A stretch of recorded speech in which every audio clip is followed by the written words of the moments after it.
Well, hey folks, it's your old pal, King Waspinator, and today, day 4 of the 12 Days of Krampus, I'm going to teach my wife how to play Dungeons and Dragons.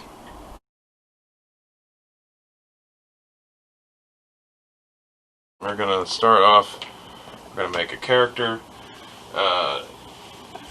It's just kind of quick and dirty, so don't feel like you got to read everything about everything. Just pick something that sounds the most appealing and read up as you need to. Okay. So, starting on page 17, there's each one gets a 2 or 3 page write up. As I say though, there's dwarves, there's elves, there's halflings and humans, gnomes, dragonborn, half-elves, half-orcs, and tieflings, which are people who have devil blood, so they have kind of slightly demonic appearance.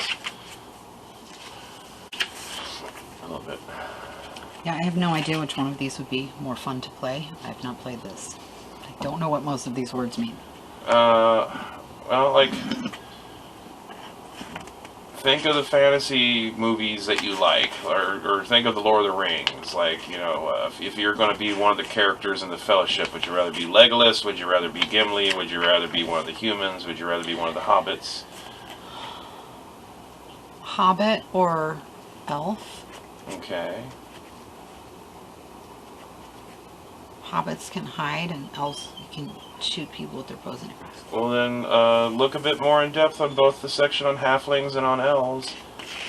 Optionally gnomes, since they're similar to halflings.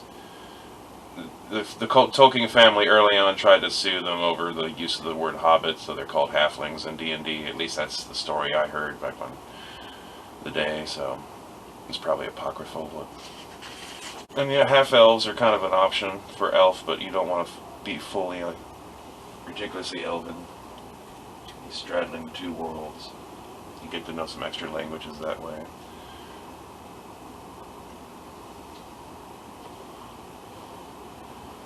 Yeah, that's probably more what I would lean to. Half-elf? Mm-hmm. Write half-elf down under race on your character sheet. Okay.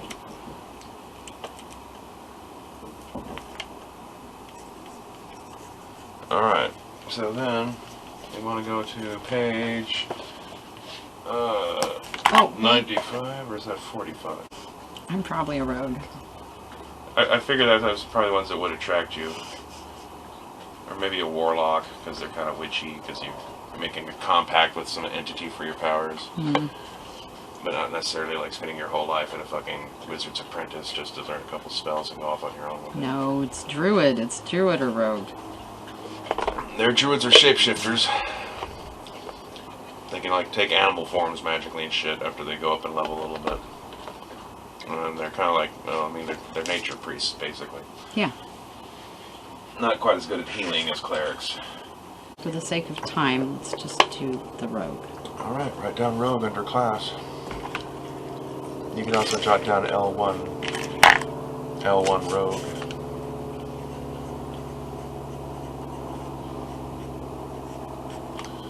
Alright. Background.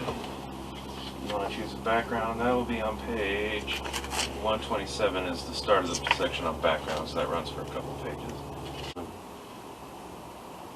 Okay, well, So what seems most appealing? urchin, outlander. Urchin works good, Outlander, Wilderness Edge.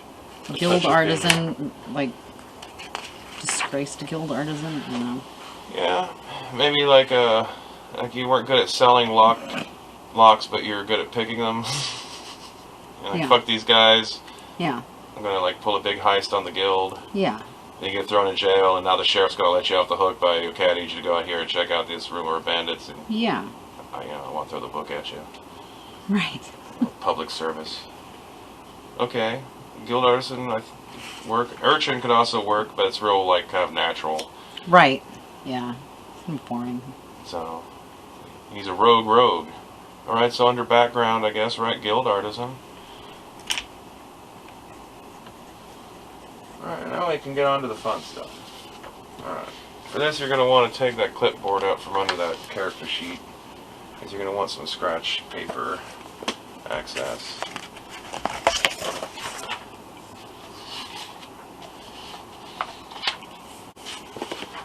Okay, now we're going to figure out what your ability scores are. And there's two ways you can do that. They have a standard set of 6 numbers you can use to plug into your ability scores, or you can randomly generate 6 numbers with dice. Okay. You can potentially get much better scores with the dice, or you can get real shit scores. Right. Basically, if you want to roll the dice and it really fucking sucks, you can take the standard scores if you don't want to have to be stuck with a bunch of like low value shit.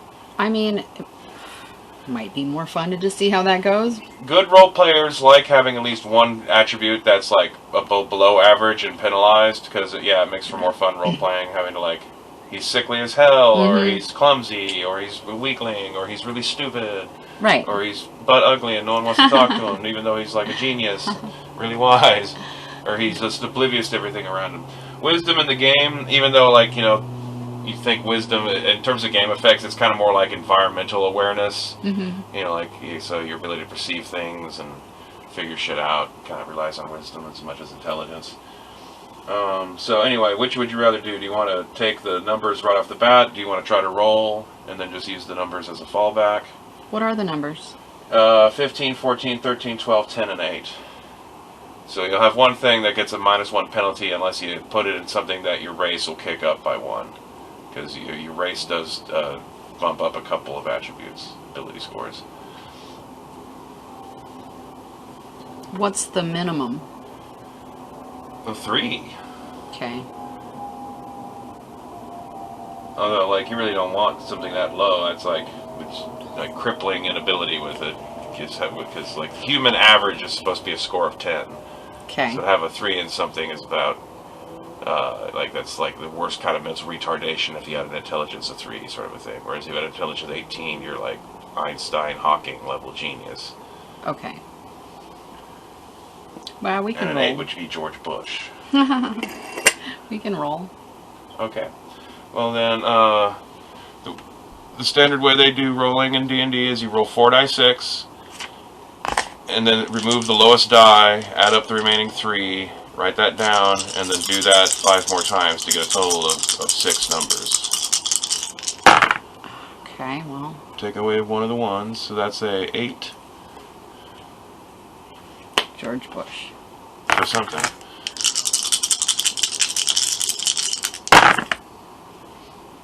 Another 1. 13. Okay.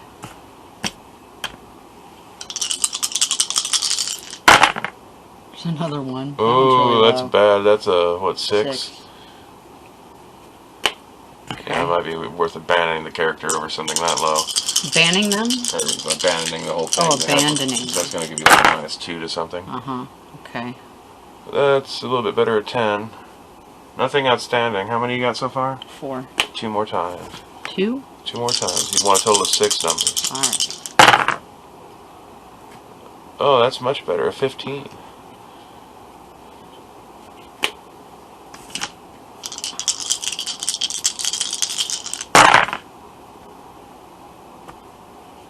A 15.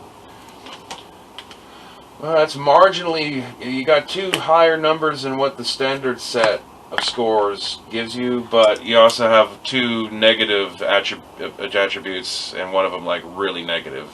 Yeah. As opposed to just a little negative. Yeah. But not severe.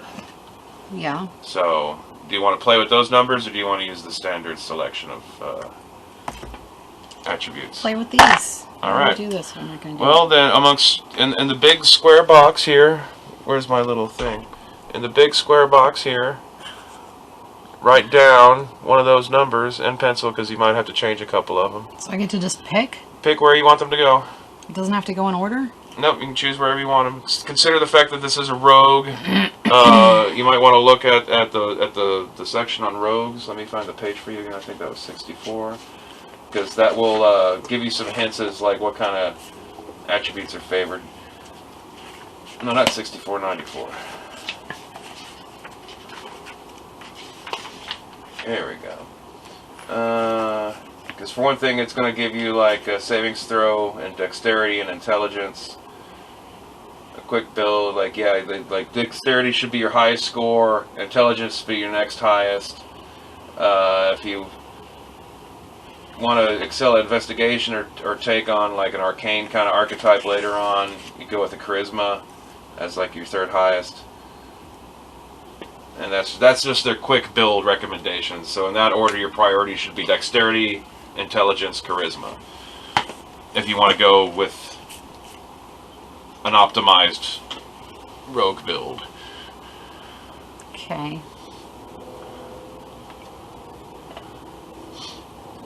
And as a half-elf, it will increase 2 of those numbers. In fact, I can go ahead and look that up and tell you what that's going to be. Because that may figure into where you decide to put things, because you might be able to turn that 15 into something even higher. So as an elf, your ability scores, your charisma score is automatically going to go up by 2, no matter what you put in it. And 2 other ability scores of your choice get an extra +1. But I still have to put a 6 somewhere. Yes, you do. You could sink it into your charisma, so you'll be an uncharismatic half-elf, but not as debilitated, because it would turn that 6 into an 8 if you dump it into charisma. Right. I mean, maybe that's why you're a rogue, because you don't really do so well at the talkie-talkie. That makes sense. An ugly asshole half-elf. Mm-hmm. Yeah. Like, charisma is supposed to be force of personality, but it does fold a lot of appearance-based shit into it, too. Mm. So it's kind of a bit of both. Does that mean that I should play it safe? You should ask questions. Or does that mean that we should just do whatever and see what happens? A bit of both. Like I said, optimally remember, this is supposed to be fun. Role-playing games should not, like be a fucking chore. This is something you're supposed to do with people you have fun with. To kind of like have a little like mutual imagination experience. And it has like a rule structure and a kind of a way to guide the fun into manifesting something. It's a very interesting experience. And you and everyone viewing this should make a point of going back and watching all my old D&D videos here on the Team Waspinator channel. Anyway, in the end, make choices that sound the most fun to you. You're going to be this person, a little rogue, who, tried to rip off the guild and got caught and is doing some penance work. You gotta go stop some bandits. Where do I put the numbers? In the circle or in the square? In the square. The circle will be for the actual bonus for having that number, which we'll get to in a second after you get that filled in. Okay, but I put 16? Yeah, put down the post modified because of your race number. Okay. So if it's a 15 and you're using that as one of your attributes of choice, then it gets to be a 16. Okay, and so you can strike off both your 15s. And then put your 6 in your charisma and turn it into an 8. Strike that off. Now, my own personal recommendation with what to do with the other natural 8 you rolled is, because you're playing a rogue, I'd say put that in strength. Okay. Because that's better than having a low constitution. Okay. Because constitution can affect your hit points. Constitution, so it's a choice of, with the 2 numbers you have left, which is more important to you? Your ability to like withstand damage and and disease and poison and all that kind of stuff, or your ability to notice things, see far off distances, find clues, when looking around and for something hidden. Yeah. Not being snuck up on and ambushed. Okay. So. Alright. Now, in the little circle, your 8, write a -1 in the little circle under both your 8s. That 10 gets nothing. The 13 gets a +1. The 16s get +3. So that means anything already dependent on those ability scores get that bonus or negative when making rolls, on top of your proficiency bonus if you're proficient in the weapon or skill required. Okay. Speed is 30. You walk 30 feet in one round of combat. Okay.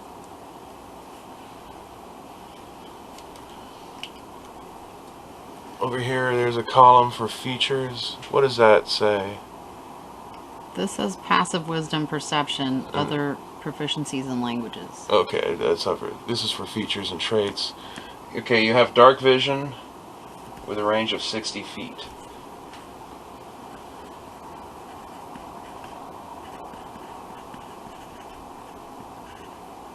You also have the feature of Fey ancestry, which means you get advantage if you have to make savings throw against being charmed. How do you spell that? F-E-Y. Okay. No, yeah, I spell that F-A-E. Yeah, that's how they spell it and change it. Okay, you also have the trait of skill versatility. Yeah, but wait. What Fey what? Fey ancestry. Which gives me what? You have advantage on savings throws against being charmed, and magic cannot put you to sleep. You can't, it's like sleep spells won't work on you and shit like that. That's accurate. Okay, what was the next one? Skill versatility, which gives you 2 bonus skills of your choice, but you can choose those when we get to the skill selections, which is part of class and background. Okay. And over there, I guess, in the section where it says languages and stuff, you have you know Common, Elvish, and you'll get to select one other language of choice. Well, halfling would be useful. Yeah, but it's kind of like Welsh. They largely only use it amongst themselves, and they largely... Well, I'm not learning Welsh. Like, casually, even they talk Common amongst themselves. It's kind of like a native tongue, nativistic tongue. Why? You could conceivably know it if you've, like, spent your life around the area. Why would I know any of these other languages? That's to be figured out. Through education or contact. I will pick Dwarvish then. Okay. Okay, at first level, your proficiency bonus, there'll be a little bubble for it, will be +2. So everything you have proficient in will be +2 plus whatever the controlling ability score modifier is. Okay. Let's see. Your hit dice are 1d8. There'll be a thing to just write down hit dice. At the top, write 1d8. Where it says total? Yeah, 1 lowercase d8 or uppercase Lowercase d, as d. long as you can tell it's the letter D. Your hit points at first level are 8 plus your constitution modifier. And you'll want to put that in total hit points. Total hit point maximum right here. So it'll be 8 plus your constitution modifier, which is 0, so you have 8. Oh, the modifier. Yeah. Okay. The plus or minus. Okay. So I guess you have 8 hit points. Okay. Okay. Proficiencies. You have proficiency in light armor. You can write that down somewhere. I guess it's down here with proficiencies and stuff. Okay. There's going to be quite a few of them. So you have light armor, simple weapons, hand crossbows, Heck yeah. long swords, rapiers, and short swords. You also know how to use these tools. Long, short, what? Long swords, short swords, and rapiers. And you can bubble in the saving throws for dexterity and intelligence. Those are the ones you're proficient in up here in the box after you write that down. And dexterity and intelligence. Just the little bubble, just bubble that in, and then you can, that way you know you add both bonuses together. Or you can go ahead and fill in what the bonuses are. Which is the ability modifier for that score plus your proficiency score if it's proficient. So dexterity would be your bonus and +2. Okay, you have skill proficiencies in insight and persuasion. So you want to bubble in both of those, insight and persuasion.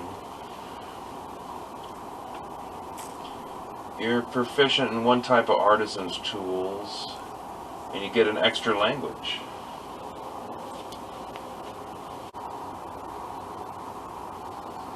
How about smith's tools? Okay. You can write that down into your proficiencies box for additional proficiency.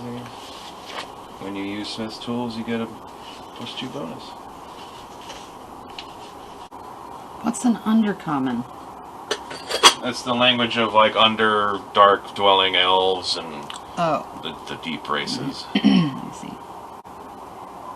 Okay, well, how about just halfling? Okay, you want to take halfling? That's cool.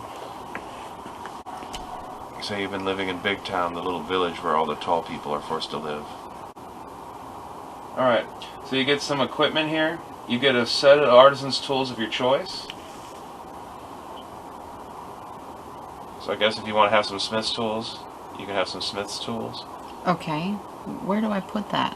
There should be a box for equipment. There is, but Write there's it down. all this other... Oh, those are for coins. So I just ignore that? For Just now. put whatever I want to over here? Yeah. So you have a set of smith's tools, Okay. I guess. They might have a different artisan's tools. So it says a letter of introduction from your guild. You could just put down guild papers. A set of traveler's clothes. And a coin pouch with 15 GP. So in whichever one says GP, put 15 in the little boxes right here. There should be one that says GP. If it's not too faint. Okay. And you have a special feature of guild membership. You can put that under this column somewhere. You have membership, I guess, in a Mason's guild or something like that. Or a blacksmith's guild.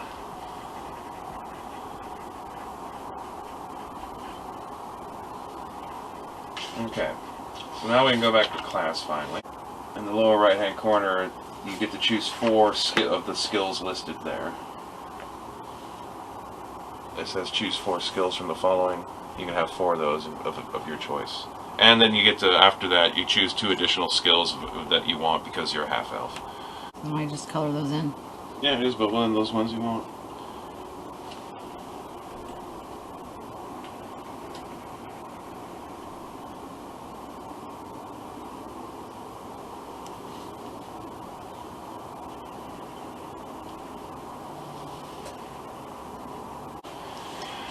Additionally, under equipment, you can either have a rapier or a short sword.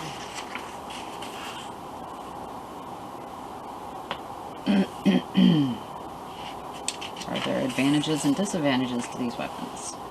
Somewhat. Let me go to the equipment section. The rapier does 1d8 piercing damage and has finesse, so you can use your dexterity instead of strength as the controlling attribute for attacks, which is good since you have a high dexterity and a low strength. Short sword also has finesse, but it only does 1d6 piercing, but it has the property of being light, which, let me see what that does. The light weapon is small and easy to handle, making it ideal for use when fighting with 2 weapons. Okay, so short sword, you could potentially do some 2-weapon fighting with a short sword. A rapier is a bit heavier, but does more damage. And it's like, even though it's one-handed, you're a bit more off balance for being able to pull off 2-weapon kind of shit. I would probably advise the rapier just Yeah, for the... that's what I think also.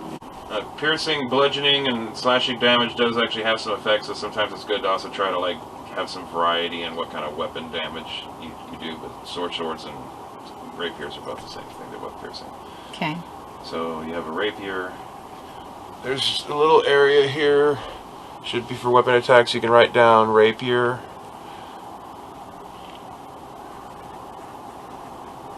The attack bonus will be your dexterity plus proficiency. So that would be a +5 attack bonus. And the damage is 1d8 piercing. 1d8 piercing.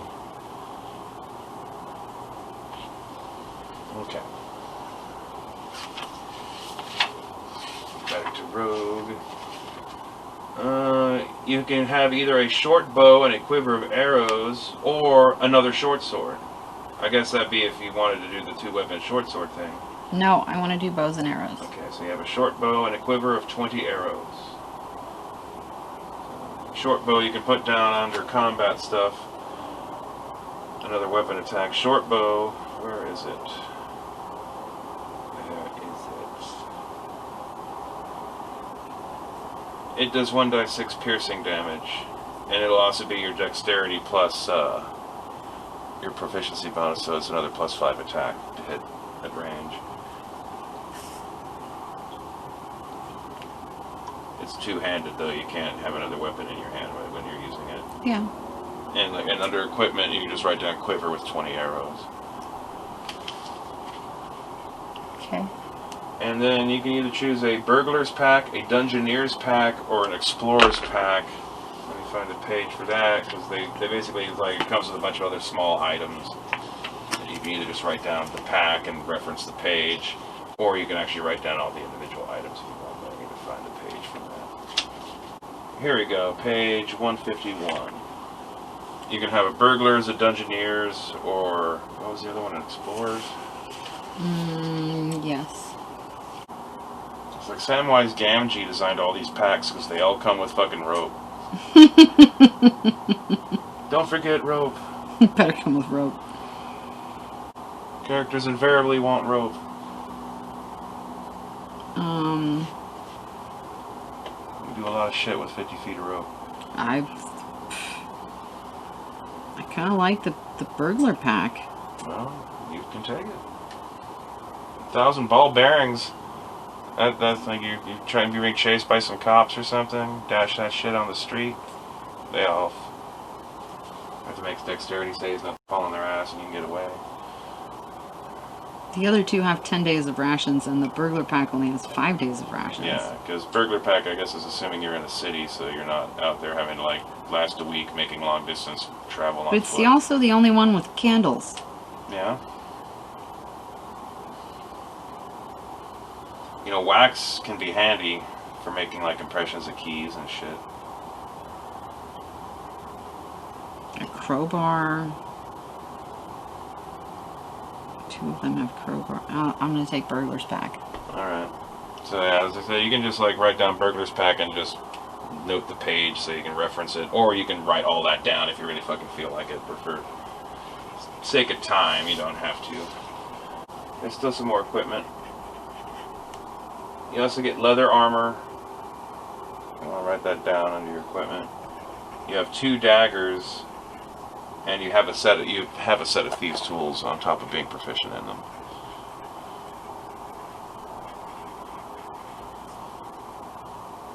And if you want, you can put dagger down as one of the attacks too. You have 2 daggers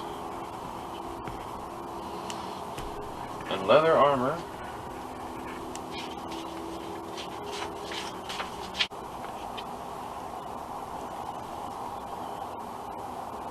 Yes. Are you still messing with that? Okay, up here is your armor class. Because you own leather armor, your armor class is 11 plus your dexterity modifier. Okay. So...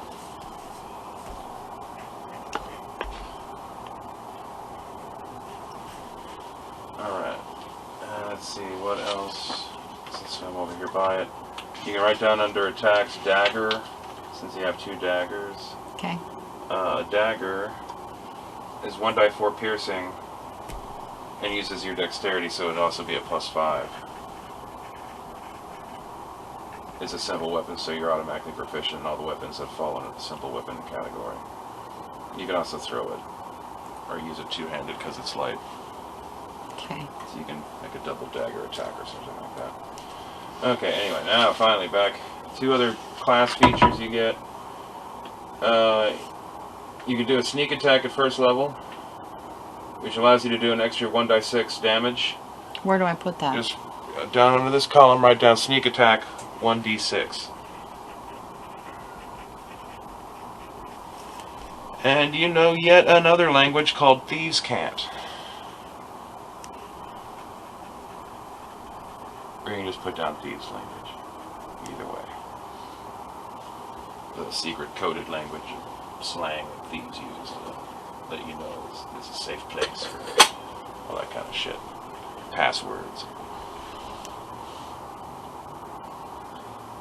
Alright, that... Is there anything left on there? You can select an alignment, which is the whole lawful good, chaotic good. Alignments, they keep it pretty short. It's on page 122.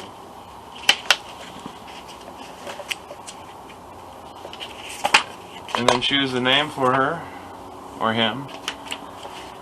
And that's basically a character that's ready to play. So once more time, how you pronounce this? Noferia? Noferia. Noferia.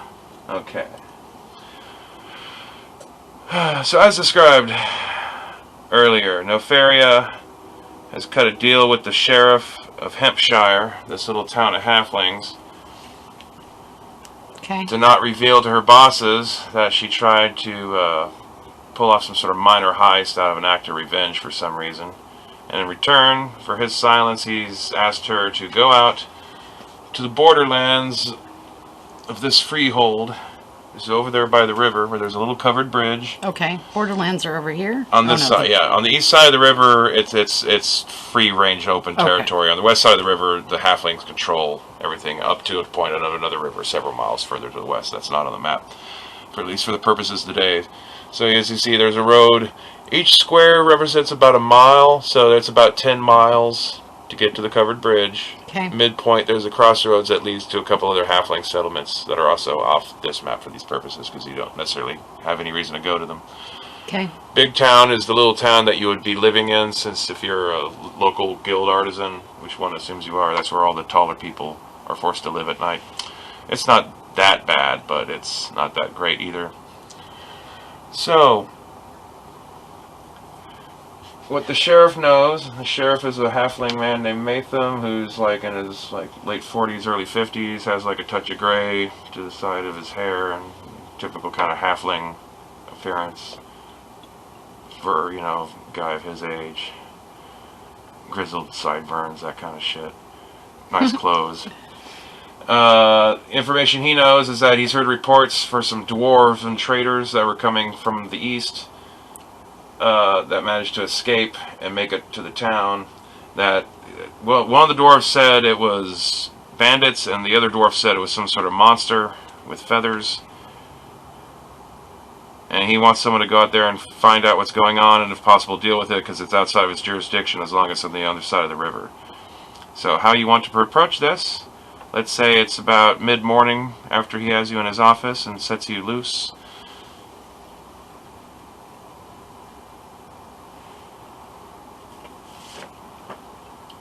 Like, the obvious avenues would either be just go straight out there, or consider the time of day you want to approach and wait a while to leave, or see if there's anything you can find out in town.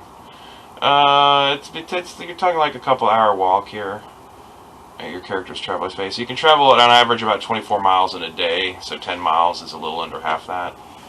So I'm going to get there in the evening if I just go about there. 2 or 3 hours, yeah. Making like a concerted stroll. If you can like travel a bit faster, but you're more likely to run into ambushes, or you can travel slower and have like bonuses to stealth your way past things you might encounter. But at an average pace, you're looking at a couple hours walk.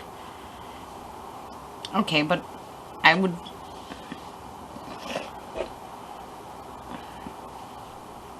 Where am I going to spend the night? That's a question. If you leave early in the morning, that'll give you enough time to go there and then turn around and come back after whatever it is. Yeah, so can I stay the night? You can camp in there. Town? Or no, do I go in the middle of nowhere and camp there? You'd have to camp there, or like I said, if you go early enough in the morning, like if you hustled right out of the sheriff's office, you get there in time, that if you don't spend a lot of time there, you can turn around and get home. Plus, like, it's not like as soon as it's dark, you have to throw up your hands and stop where you are. Yeah. You can keep going for a while. If you push yourself past a certain point of travel in a day, you might start to exhaust yourself. But you wouldn't. This is close enough that really wouldn't be an issue. But I can't take the rest of the day to get ready and spend the night in Big Town and then go out the next morning. We assume you have a place of residence in Big Town. So, right. Yeah, it's close enough. You can go there. You just get up early in the morning. Okay. And take off. Well, let's do that. Okay. That's going to be your plan of approach. You want to hit there. You want to get to the covered bridge, like a little after morning, or like right at dawn, or you just want to, or you just time saving so you can get this done in one day?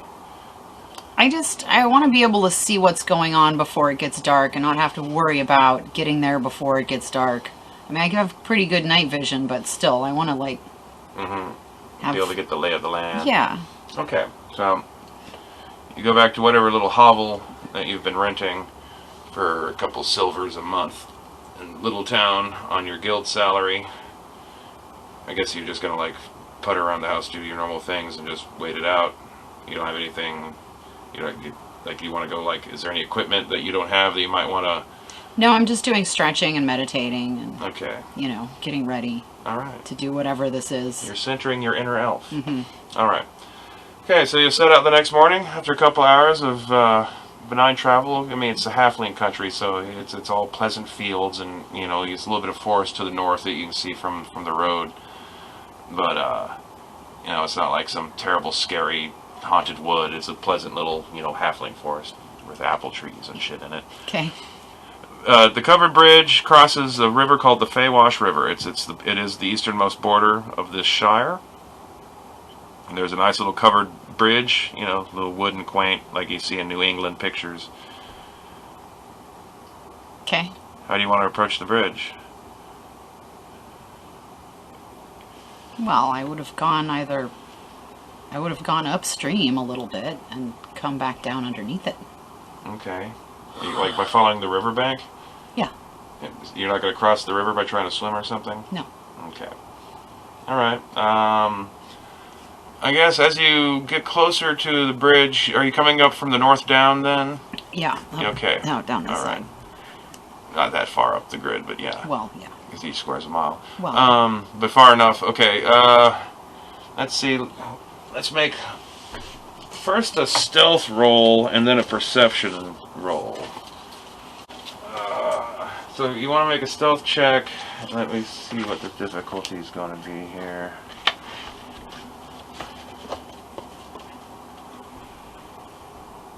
Against the 10. You need to get a higher than 10 on a die 20 roll using whatever your proficiency and or ability score with stealth is. So look on your character sheet. The skill stealth. Are you proficient in stealth? Yes. Okay, so your ability score with dexterity plus your proficiency bonus. Is stealth one of your expertise things? No. Okay, so that'll be a +5. Okay. Should I write that in here? If you wish.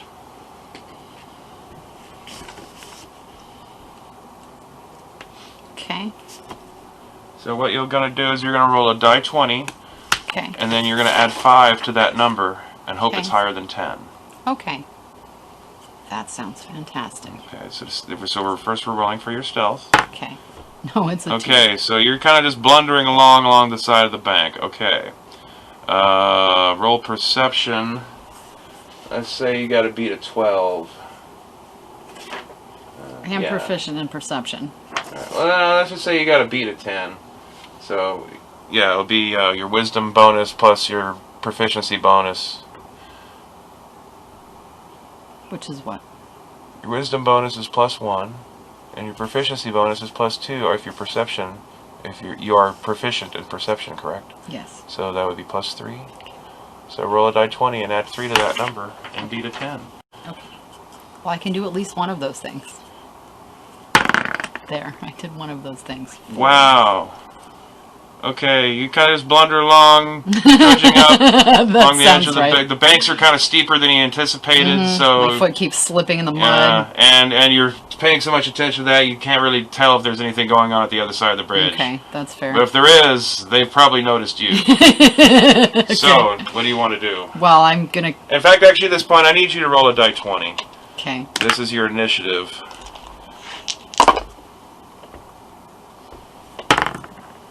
14. Okay. There's a thing up at the... Where is it? Next to armor class, you can just jot 14 into that. Although that'll change between game sessions. Okay. Alright. This page. And this other page down here. Look.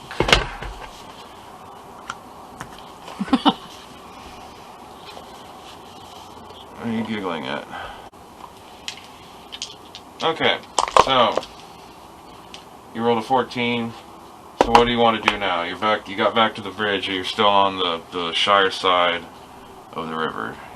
Yeah. So I want to kind of like climb back up and try to peer around to see if I can see through into the bridge. Okay. It's covered, right? Yeah. So I want to try to like peer around and see if there's somebody right there ready to stab me, because I'm not an idiot and I probably know that they know that I was trying to sneak up the riverbed. Okay, that's a reasonable assumption with your high enough intelligence. Okay, well, you didn't roll that terribly. You didn't roll like a 1 with your dexterity roll, your stealth roll. So let's say it's not so hard that you're gonna have to roll athletics to climb back out. So you can get back up to the thing. You need to make another active perception check then to see if I can see. In case something is hiding. Okay. Does that mean roll another 20? Yeah. Okay. With perception. Okay. Let's say super easy, 8. Oh, that's super easy. So Yeah, easy, since I roll mostly 1s and 3s. See? See what I mean? Okay. So I can't it's see shadowy. anything. You don't see anything necessarily silhouetted against the end of the bridge, but it's hard to see because it's still relatively early morning, and so like there might be like a few pinprick holes of like loose shingles on the top, but like it's dark in there, and if there's something in the bridge and they're not directly in the line of sight of the light at the other end. Well, in that case, I'm gonna go around the corner, step onto the covered bridge, try to stay up against the wall, and look again. Okay. But now I'm exposed because... Yes, and that's a bit of an issue. So let's take your little character here and set them down, like on this end. Okay. Let's say the bridge is... this the bridge now? It's going to be the bridge. Okay. Do I have any, like, erasable magic markers available? Doesn't look like it. Okay, anyway. Let's say the bridge is, like, 60 feet long. And each of these is 5, so 5, 10, 15, 20, 25, 30, 35, 40, 45, 50, 55, 60. Okay. So you can mark that with something. Yeah. And let's say it's like 20 feet across. Which is 2? 2. Total of 4 blocks. 4. And so if you're coming up and peering around the end, you're going to start off from down here. Yeah. Yeah, the end of the bridge should be here. Alright. Okay. Alright. So I'm actually going here because I want to be. I'm trying to lean into the wall. Well, you've had your action before you move. Let's say there's somebody hidden. He's got a move of 30. Okay. So 5, 10, 15, 20, 25, 30. You can move there. Okay. I'll have him do a stealth check against your passive perception. Would be your wisdom modifier. What's your wisdom modifier? +1. So he's got to beat an 11. Wisdom is 1. Yeah, so you have a passive perception of 11. That's what this guy's got to beat. See if you notice. Okay. Okay. This guy's sneaking up on you in the dark. Okay. And you don't notice. Okay. So as you move in, I'm do what I was doing. Okay, so you're gonna move in through. You can move up to 30, and you're just gonna. But I don't want to. I just wanted to stick my. I just wanted to get right in the corner, up against the edge. Okay, so you're gonna make another perception check because you're trying to like peer around. Yeah. Go closer. Okay, make another perception check. Beat a 10. You know, it would be better if you don't tell me what I need to go for. I'm sorry, but it helps. No, it doesn't help. It doesn't help me roll. Okay. I've like in the past I've had people act like you're making shit up if you're not telling them what their target number is and you're just deciding if you want them to win or not. Well, those people are either paranoid or too high or both. It's possible. And I am not. I'm married to you. Okay. And anyway, I trust you. What did you roll? I rolled a 5. Okay, and you have a... Which is off camera. I rolled a 17. No. Okay. I rolled a 5. That was beat a 10, and you have a perception. Good God. So that's a 6. Alright, they're having I still can't see him. Yeah, some tense fucking thing. Alright, well this guy is going to, on the next move... Well, he can get up to me, right? Because he's got... Yeah, he's got more than enough. Okay. So out of the shadows, leaps a guy who's got human height, wearing some like weird hooded outfit that's got like feathers on the shoulders and a pointed mask. Okay, I'm gonna assume he's a bad guy. And probably says he's going to make an attack on you. Well then definitely. So he's going to try to swing at you with the club. He's got a +2 to strike, and he's got to beat your armor class of 14. Okay. So let's see what happens here. He swings. Okay, so I just stand here and like, oh God. Holy shit! This guy, because I rolled a 20. That's a critical strike. Not only does he hit you, but he gets to do double damage because I guess he pulled a sneak attack on our rogue, leaping from the shadows. Bashes you right in the head with his cudgel. What a dick. Okay, so you're going to take 1d4 times 2 bludgeoning damage. Alright. Leans out of the shadows. Good God, gives you a pretty bad whack on the skull and does 6 points of damage. Okay. So, on your character sheet, you want to mark down, like, yeah. -6 or something? Yeah, or something. Okay. Yeah, keep track of. So, you've just been knocked down to 2 hit points. Okay. It is now your turn. Okay. You've been struck in the head. This guy's right next to you. Like another hit like that, you're dead. Yeah. Or knocked unconscious. Yeah, So do you want to strike back and fight him off, or do you want to try to, like, flee? I probably would run away at that point. Okay. You can make a double move since you're not going to attack. I don't know how I would come back into that situation, but at that point, I mean, I've been hit in the head. I'm probably going to try to get away. Okay. Well, they're not going to pursue you past the bridge. So you can make a double move and get out of range. Do you keep going back to the town, or do you want to stop just kind of out of sight and regather your strategy?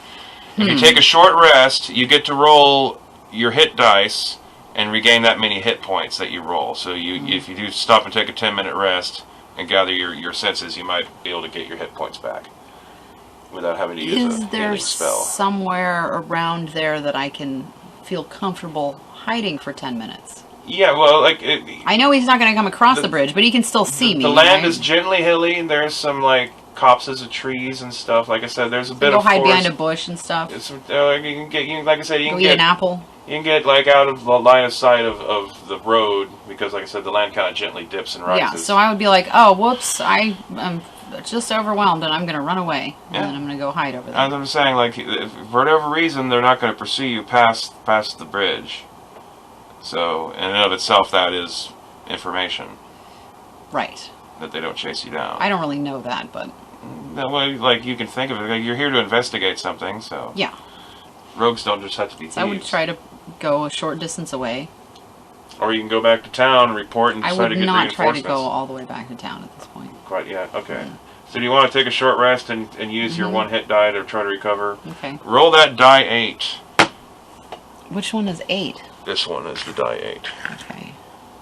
What is this? That's a die 4. The fuck is that for? For when you have to roll die 4s.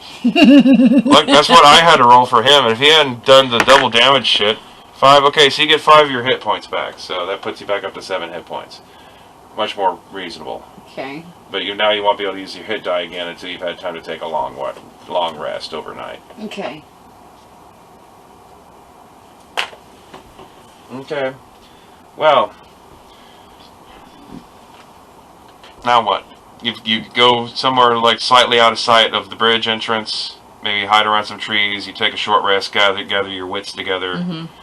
You know. What time is it at this point? It's like 8 a.m. still. Yeah, it's still early morning. Depending on like if you're early. You left like right at dawn, then you only took a couple hours to get there. Assuming dawn 6 a.m. That only took a couple of seconds. Yeah. So. Well, I did stumble around the riverbed for a while. Yeah. Let's say it's 9-ish, maybe a little after 9. Depending on how long, how far north of the river you decide to go to come down.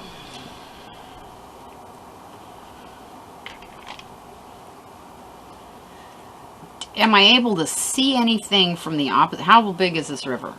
How long is this? Well, the bridge is, what did I say, 60 feet across, so the river's probably 50 feet across. It's not super wide, but it does like. But I didn't see anybody on the other side of the bridge. And it runs fast.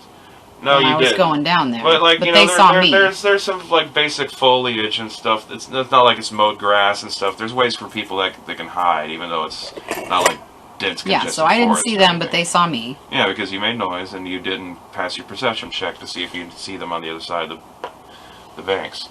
Assuming it's even them, you've seen one guy so far. Yeah. What if I just blindly shoot some arrows into the fucking thing? Can I run by and like shoot some arrows in there and see if I hit anything? Is that a thing you can do? Yeah, you're not likely to hit anything with any degree of accuracy. But if somebody goes, then I'll know where they are. Like you'd risk burning the whole thing down. You could like shoot a flaming arrow in there and get some light. Is there a problem with burning the whole thing down? The halflings might not appreciate you burning down the covered bridge that allows trade to the outside world. But they can't go through there anyway because there's whatever these things are. Just a bandit, yeah. It's just a bandit. Yeah. Just a bludgeoning bandit. He wasn't even wearing armor. He's just wearing fucking some sort of costume.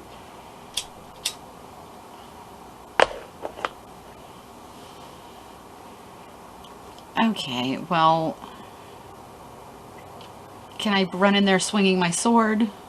Is there like a... You can prepare yourself for... Like, you're still under this initiative order. Yeah. So you have a higher initiative than the guy that you faced so far. Yeah. You don't know if he has a partner. Or 9 partners. Yeah. You could have a little team of partners.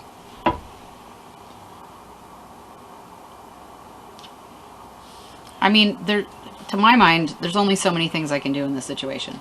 You can make another. You can wait a while and make another stealth approach. You could go further back up north of the river and try to cross the river. Or south. Or south of the river and try to cross the river. I would go south to try to cross. And then come back up on their side. Can I swim? You'd have to make an athletics check, and since you're not proficient in that, you'd have a -1 because you have a weak strength. But technically, you can swim. It's not really a good idea. It's not the best idea, but you might get caught in the current and get swept downstream. It could be really bad. You have to make like a dexterity save to see like how far downstream it gets swept before you can catch something.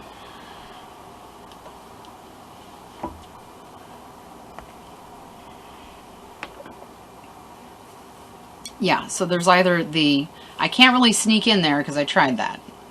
If you wait long enough and try to, you justify making another sneak approach.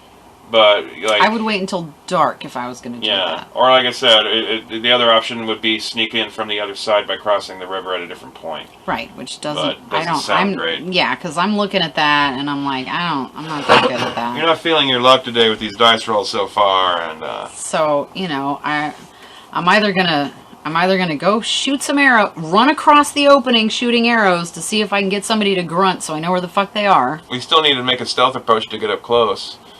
Okay. Alright, assuming that they're in the bridge watching now. Fine, so now I try to sneak back up to the bridge. And how long are you going to wait? Like an hour? I don't know, do I have anything to eat? You have rations in your pack. You can use up one of your days of rations. Have a meal. It's part of your whole, like, resting and recovering yourself from your blow to your head. Luckily, the guy just had a club and it's not like he stabbed you or something. You don't have to patch up a bleeding wound. But he almost cracked your skull. Yeah. Yeah. I'm a bit woozy. Yeah. Like I said, going back to town and trying to see if the sheriff might be able to give you some reinforcements might be an option. Yeah, but I wouldn't do that yet. Okay. I would try twice before I was like, alright, look. You might want to get more information at the barest minimum. Yeah. But yeah, like if you want to go back towards the bridge to do anything, you're going to have to do a stealth roll again. Okay. Is that this one? That's just, die 20. Yeah. And since you don't want to know, I'm not going to tell you. Okay. Excellent. Let's roll that and add your stealth bonuses. See? There you go. Alright, well, you're able to, like, stealthily sneak up back to the edge of the bridge. You're, like, hiding in the reeds, maybe back here, some bushes, so you can still kind of see in. Okay. But if there's something in there, they don't notice you. Okay. So you want to make a perception check, or you want to fire blindly. You want to, like, the lighting's changed. The perception check is to see if I can see something. The lighting's changed as the day's gone by. Yeah. So, you want to see if I can see in there? Yeah. Okay. Make another perception check this time. Okay. And hope for the better odds. Well, that's 9. The dot's at the bottom, so that's a 9. 9. Okay. Yeah, alright.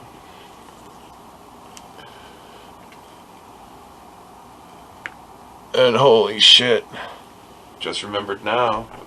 And this is, I guess, part of the whole thing of, like, the arduous task of, like, remembering your character's capabilities. But you have dark vision. So it being shadowing here really shouldn't make a fucking difference. But this is her first adventure, and she forgot that she had dark vision. No, she didn't. Anyway. She just assumed that it was dark enough and shadowy enough, and with the light contrasting... Yeah. Could you hand me... it's not fucking, 2 a.m. Could you hand me that little guy up there by Captain Kirk that looks like Emperor Palpatine?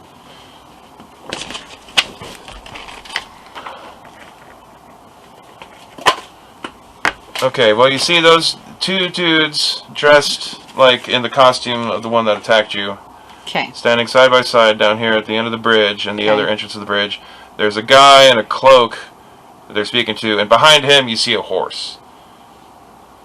And he's talking to them. You're not close enough to be able to hear what the fuck they're talking about, though. Okay, can I sneak up behind them? You can make another stealth roll. Don't tell me. No, I'm not going to tell you. Jesus Christ. Okay, 15. Alright, cool. You can sneak up to 30 or make a double move if you don't intend to attack with your short bow and probably and close 60 feet. So you can get real close to them if you want. These are 10-foot squares? 5-foot squares. These are 5-foot squares. Yeah. Can I move diagonally? Fudgingly, yeah. You don't have to be super fucking accurate. It's just supposed to be kind of give you some base visual reference. Okay. You can't just like move an unlimited distance. Okay, so you use your entire move to sneak up on them. Yeah. Alright, well you're close enough you can overhear them. The guy in the cloak is berating them for letting some of the people escape. Like, and also for killing some of them. Like, they're supposed to be capturing these people and taking them back to the village, is what the guy's saying. So after berating them for like about a minute or so, he's going to eventually turn and go back to his horse, and they're going to like grumble. They sound like a couple of humans. They speak common. They kind of sound like farmer yokels, and they're going to turn back to do whatever little work they got going on over here that you can't quite see.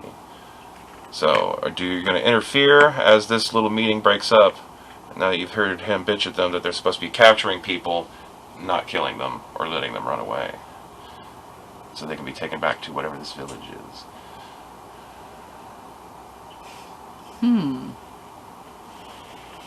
Maybe they'll just capture me instead of killing me.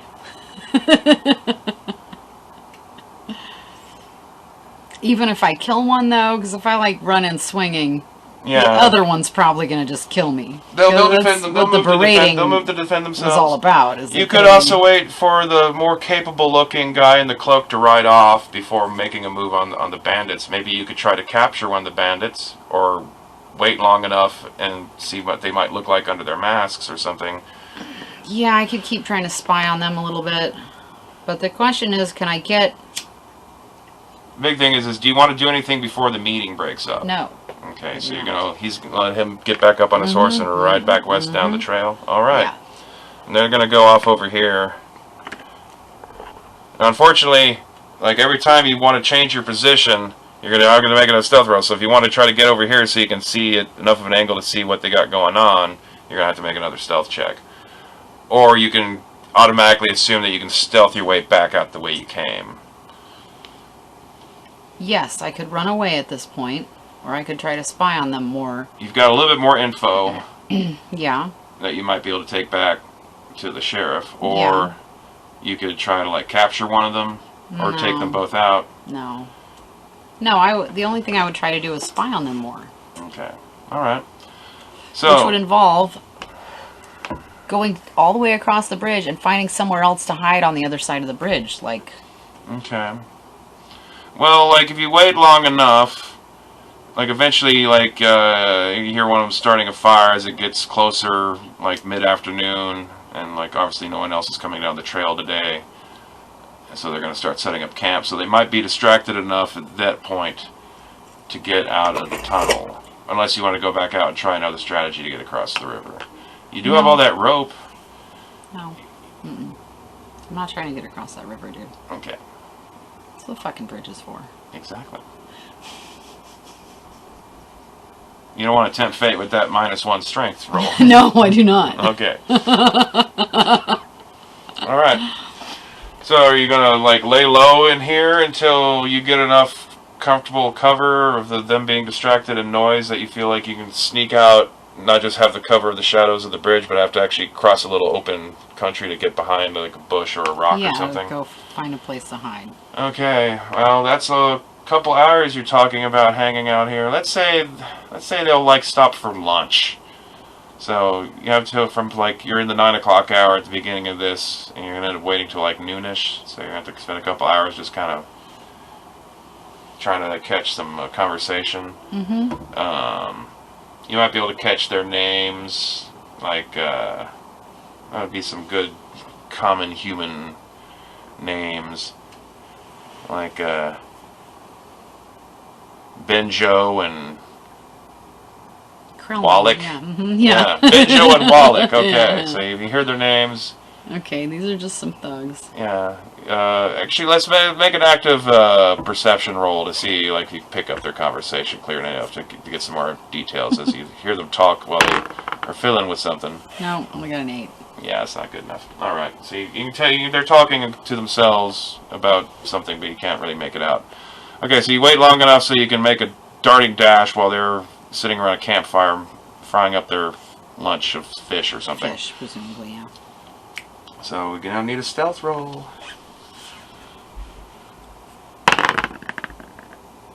Lucky you. Okay, so you can pull enough of a double move to be able to hide off somewhere over here. We can kind of push the bridge set back now. That could be the entrance. Okay. And so they're like over here by the side of the river. I had to go that far away from the entrance to... No. You'd be like out around here now. There's like a rock or a small bush or something that you dove behind. Okay. Okay. Well, they have their hoods back, and yeah, they're around a fire. they have a small little And campfire. there's still only 2 guys that I can see. Mm-hmm. Okay. You can hear a bit more clearly that apparently there are farmers that live in a village a little bit to the east, off the road.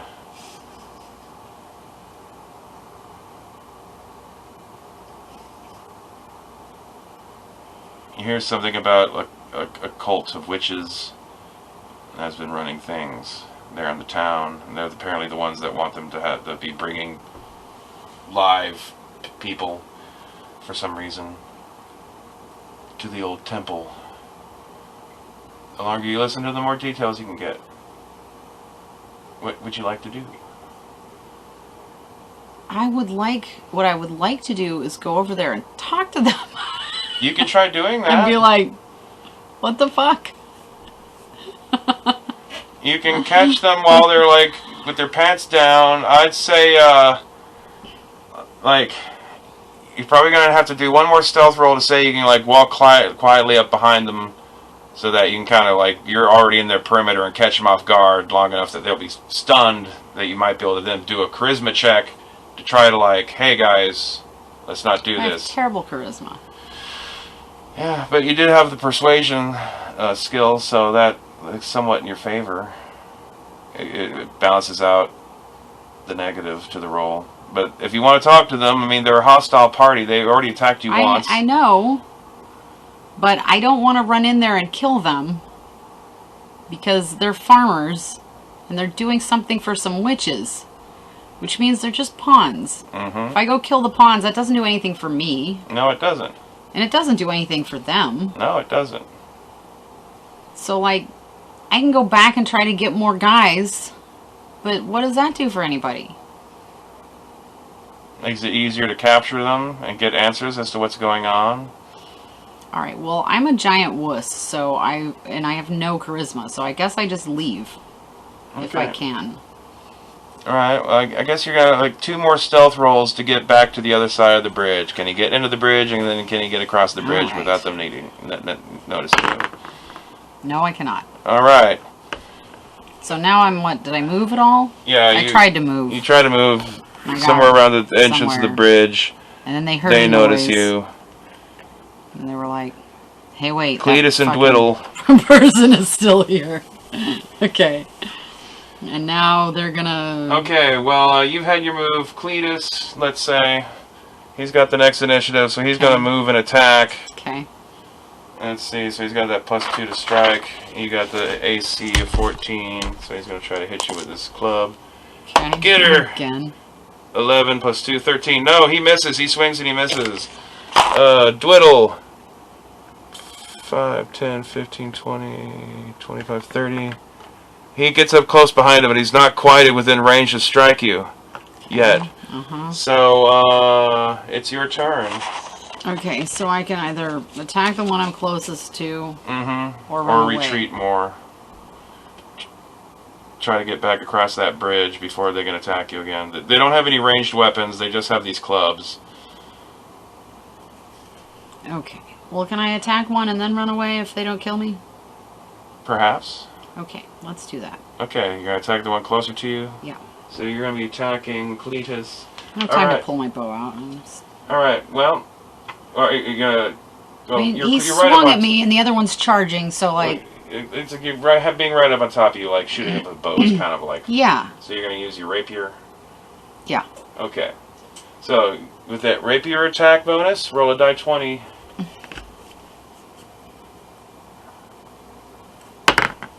Yeah, I have a... I don't know how to read these. What is that? That's a 9. Okay. A 9 plus 4, or what is it? Your attack bonus is 5. Look at your character sheet. So we rip your attack. It's enough to hit him. Okay. So you managed to strike him. He doesn't have much in the way of armor. You will roll whatever your damage is for rapier, which is what? Rapier damage. 1d something. 1d8. Okay, so roll a die 8, and also you'll add your dexterity bonus for the damage. Is this a... Yeah. That's a die 8. My dexterity bonus. 5 and 3, I guess. 8. Yes. You do 8 points of damage, and he's only got 4 hit points. So basically, like, without even, like, you just naturally, like, stab him straight through the fucking heart like butter. And he just, and falls dead off your sword. Now I feel really bad. Okay. You should feel bad. Poor Cletus. Well, you know. Cletus's pal Dwiddle is like, no, Cletus! Of course he is, even though the guy just told him. And he does roll high enough to hit you, Okay. but thankfully not a critical strike. He will do 1 whole point of damage. He, like, hits you in the shoulder. Cletus, no! Okay. Alright. You want to run from this guy? Do you want to try to make an emergency charisma check? Or are you going to strike him back? Can I club him? I can't. I don't have anything to club him with. I can't knock him out. I can't... You don't have that kind of weapon to really make that kind of can't called capture shot. him. So, I have to attack him or run away. Yeah. Right? Well, yeah, you're not really set up for capturing. Yeah. Well, so... Like, in some circumstances, you are allowed to, like, when you make a strike, you can say that if you knock something to 0 hit points, that you want to knock them out instead of kill them. So I guess you could say, like, you bash them with the hilt of your sword, maybe. But that turns it into kind of a strength thing as opposed to a finesse thing. Yeah. Which I'm not good at. Yeah. But at the same time, I don't want to kill this guy. He's the only lead I have. Alright. If I kill this guy, I have to go find the witches or the guy on the horse. Well, let's say if you assume you probably do enough damage to knock him out in 1 blow, because he's got 4 hit points like the other guy, because they're both the same kind of thing. If you want to bash him with the hilt to knock him out, you'll still get your proficiency bonus, but you don't get to. You have to add subtract 1 from it instead of add dexterity bonus. Gotcha. So, do you want to do that, or do you want to stab him? No, I don't want to stab him. Or do you want to run? I don't want to run either. He's right there, and I just killed his friend. Okay.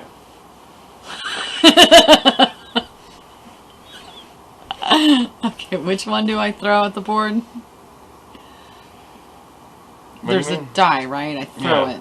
Which one is die it? 20. Okay. And what are we doing here? We're attacking? Or are you bashing? No, I just want to knock him out. Okay, so... And, like, tie him up and so ask you him get some a proficiency questions. bonus of +2, but -1 for strength, so add 1 to what you roll. Okay. Better than nothing. Re-roll that. That fell off the fucking board. Okay. 9 and 1 is 10.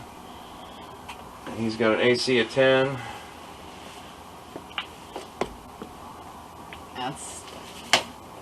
That's up to you, dog.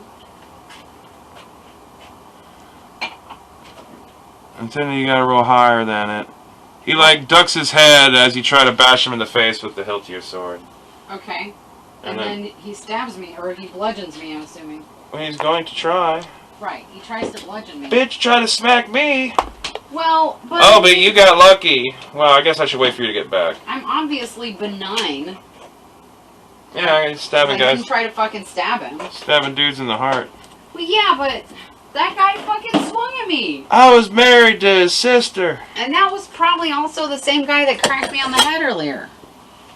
Probably was. Alright. He's at the higher initiative of the two. Okay, well, he makes another, like, wild swing at you, but misses. He's like, Alright. Okay, so you get another I'm attack. gonna do it again. Alright. We're all doing the same thing over and over. And it's the same thing over and over. Because you're trying to bash him instead of Yes. stab him. Okay. Alright, his turn. He makes another counterattack. Alright. He hits Jesus you. Christ, dude. He hits the shit out of you. What a brute. For 1 point of damage. Okay. Now I'm He pissed. very accurately takes 1 point of damage. Okay. Alright.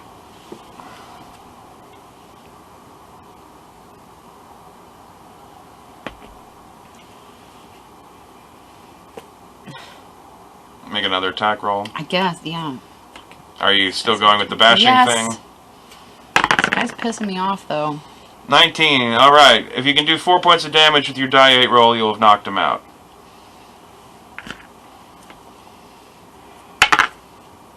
Okay.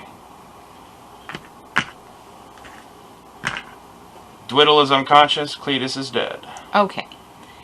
It's like 1 in the afternoon now. Can I tie him up? You have rope and the ability to tie knots, yes. Okay. Okay. I tie him up. Alright.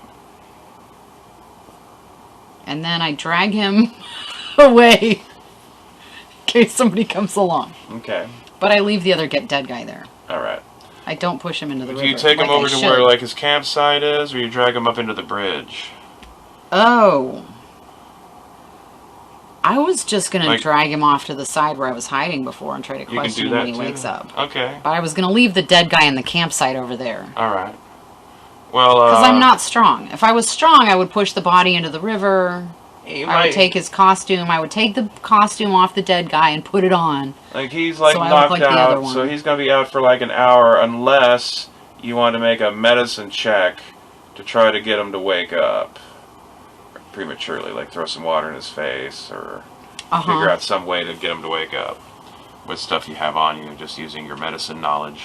How do I wake up an unconscious person so I can question them? Okay, well, yeah, I would probably try to do that. Because I'm bored and anxious. Okay, and don't want to wait around for him to wake up on his Don't own. really want to wait around. Or while he's tied up, you can go look around. I mean, I don't know how much there is to look around here. I need more information, which he has. And I don't know when the other guy is going to come back, or his buddies are going to come back. Well, like, since we've been closer and all that, like, the campsite, like, it's just, like, you know, a couple little, like, crude benches, little ass benches around a fire pit. A small little tiny fire pit, nothing big and fancy. But past some grasses, you see some rubble of, like, a couple of carts and a few other things from, like, the travelers, where apparently they just dumped their shit over there. Okay. But without going over closer to it.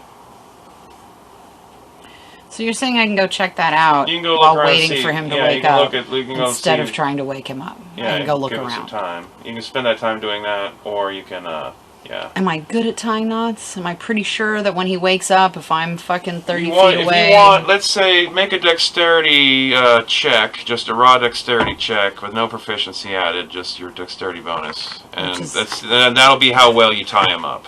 Okay. His ability to escape will be based on what you roll. Oh no. 4. That's a 4. And 3. Okay. Alright. Well, you didn't do a great job. Well, but I know that. Yeah. Well, then I don't want to go look at stuff. Because I didn't tie him up very well. So I gotta try to wake him up. Okay. Alright. Well, that helps figure that out. Alright, make a medicine check. Okay. That's a 19. Alright. Alright, yeah, you're able to get him to, like, you slap him around a little bit. Okay.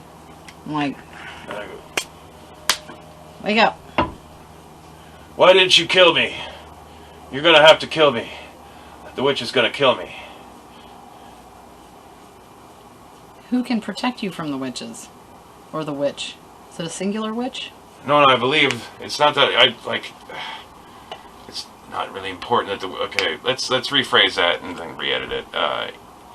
He wakes up, asks who you are and why you haven't killed him. Okay. And then you inquire about, like... He asks who I am and why I haven't killed him. Mm-hmm. And I say that I don't want to kill him, and I didn't want to kill his friend. Just trying to figure out what's going on over here. Okay, I heard some shit about witches. Or something. Make a persuasion check.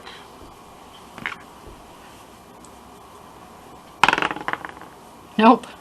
Nope, okay, he's tight-lipped. Well, he's probably nervous because I stabbed his friend through the heart.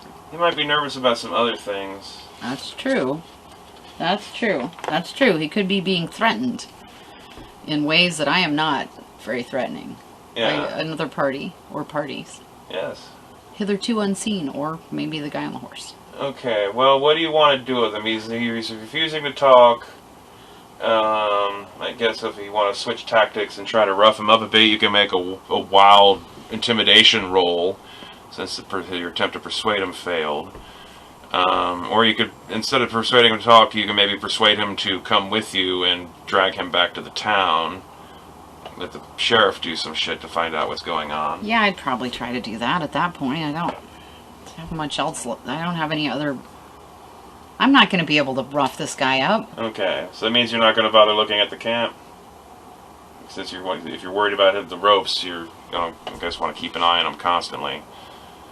I mean, he's my only lead. Alright. I have no time to go look at the camp. Make another persuasion check to see if he's going to come willingly and walk with you these couple miles back to town. 17. Alright. Yeah, he realizes that you can just leave him tied up out here. Maybe he doesn't realize that he hasn't tried yet to break the bonds or anything, so he doesn't realize how poorly He's not you really tied his hands down. struggling at this point. He's been caught. Yeah, he's just a simple farmer. He wouldn't answer my fucking questions. No. You only know what you've overheard. Yeah. Alright. Well, okay, you're able to march him back to town and take him to the sheriff. The sheriff will thank you, pay you 50 gold, and you earn 20 experience points for defeating the bandits at the covered bridge. And that's technically the end of just this little scenario. Whether or not the character continues to follow along and, like, wants in on what the sheriff learns and continues to work for the sheriff. We don't know. Exactly.